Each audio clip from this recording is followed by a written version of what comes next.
A number of years ago, the Central Bank of the United States, the Federal Reserve, produced a document entitled Modern Money Mechanics. This publication detailed the institutionalized practice of money creation as utilized by the Federal Reserve and the web of global commercial banks it supports. On the opening page, the document states its objective. The purpose of this booklet is to describe the basic process of money creation in a fractional reserve banking system. It then proceeds to describe this fractional reserve process through various banking terminology, a translation of which goes something like this. The United States government decides it needs some money, so it calls up the Federal Reserve and requests, say, $10 billion. The Fed replies saying, sure, we'll buy $10 billion in government bonds from you.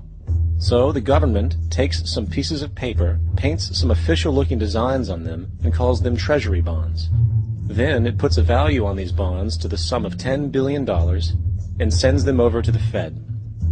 In turn, the people at the Fed draw up a bunch of impressive pieces of paper themselves, only this time calling them Federal Reserve notes, also designating a value of $10 billion to the Fed. The Fed then takes these notes and trades them for the bonds. Once this exchange is complete, the government then takes the $10 billion in Federal Reserve notes and deposits it into a bank account. And upon this deposit, the paper notes officially become legal tender money, adding $10 billion to the U.S. money supply. And there it is. $10 billion in new money has been created. Of course, this example is a generalization, for, in reality, this transaction would occur electronically, with no paper used at all. In fact, only 3% of the U.S. money supply exists in physical currency. The other 97% essentially exists in computers alone. Now, government bonds are, by design, instruments of debt. And when the Fed purchases these bonds, with money it essentially created out of thin air, the government is actually promising to pay back that money to the Fed. In other words, the money was created out of debt. This mind-numbing paradox of how money or value can be created out of debt or a liability will become more clear as we further this exercise. So, the exchange has been made and now $10 billion sits in a commercial bank account. Here's where it gets really interesting. For as based on the fractional reserve practice, that $10 billion deposit instantly becomes part of the bank's reserves, just as all deposits do. And regarding reserve requirements, as stated in Modern Money Mechanics, a bank must maintain legally required reserves equal to a prescribed percentage of its deposits. It then quantifies this by stating, under current regulations, the reserve requirement against most transaction accounts is 10%. This means that with a $10 billion deposit, 10%, or $1 billion, is held as the required reserve, while the other $9 billion is considered an excessive reserve and can be used as the basis for new loans. Now, it is logical to assume that this $9 billion is literally coming out of the existing $10 billion deposit. However, this is actually not the case. What really happens is that the $9 billion is simply created out of thin air on top of the existing $10 billion deposit. This is how the money supply is expanded. As stated in Modern Money Mechanics, of course they, the banks, do not really pay out loans from the money they receive as deposits. If they did this, no additional money would be created. What they do when they make loans is to accept promissory notes, loan contracts, in exchange for credits, money, to the borrower's transaction accounts. In other words, the $9 billion can be created out of nothing simply because there is a demand for such a loan and that there is a $10 billion deposit to satisfy the reserve requirements. Now, let's assume that somebody walks into this bank and borrows the newly available $9 billion. They will then most likely take that money and deposit it into their own bank account. The process then repeats, for that deposit becomes part of the bank's reserves. 10% is isolated, and in turn 90% of the $9 billion, or $8.1 billion, is now available as newly created money for more loans.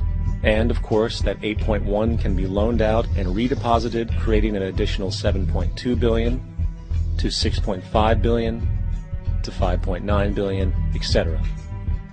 This deposit money creation loan cycle can technically go on to infinity. The average mathematical result is that about $90 billion can be created on top of the original 10 billion. In other words, for every deposit that ever occurs in the banking system, about 9 times that amount can be created out of thin air. Money jitters?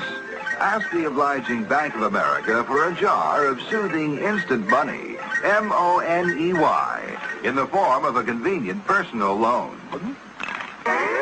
So, now that we understand how money is created by this fractional reserve banking system, a logical yet elusive question might come to mind.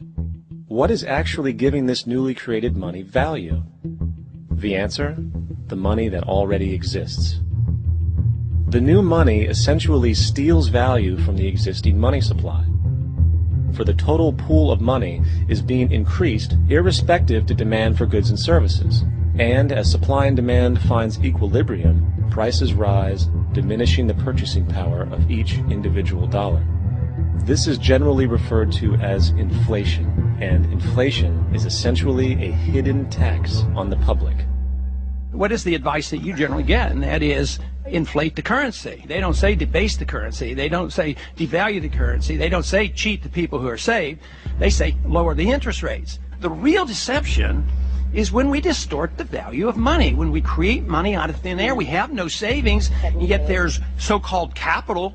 So my question boils down to this: how in the world can we expect to solve the problems of inflation, that is, the increase in the supply of money, with more inflation? Of course, it can't. The fractional reserve system of monetary expansion is inherently inflationary. For the act of expanding the money supply, without there being a proportional expansion of goods and services in the economy, will always debase a currency. In fact, a quick glance at the historical values of the US dollar versus the money supply reflects this point definitively, for the inverse relationship is obvious. $1 in 1913 required $21.60 in 2007 to match value. That is a 96% devaluation since the Federal Reserve came into existence. Now, if this reality of inherent and perpetual inflation seems absurd and economically self-defeating, hold that thought, for absurdity is an understatement in regard to how our financial system really operates. For in our financial system, money is debt. And debt is money. Here is a chart of the U.S. money supply from 1950 to 2006. Here is a chart of the U.S. national debt for the same period. How interesting it is that the trends are virtually the same. For the more money there is, the more debt there is. The more debt there is, the more money there is. To put it a different way, every single dollar in your wallet is owed to somebody by somebody. For remember, the only way the money can come into existence is from loans. Therefore, if everyone in the country were able to pay off all debts, including the government, there would not be $1 in circulation.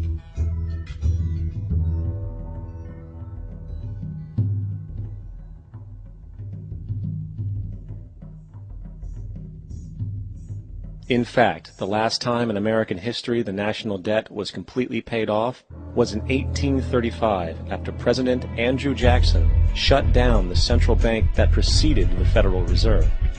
In fact, Jackson's entire political platform essentially revolved around his commitment to shut down the central bank, stating at one point, "The bold efforts the present bank has made to control the government are but premonitions of the fate that awaits the American people, should they be deluded into a perpetuation of this institution or the establishment of another like it." Unfortunately, his message was short-lived, and the international bankers succeeded to install another central bank in 1913, the Federal Reserve. And as long as this institution exists, perpetual debt is guaranteed.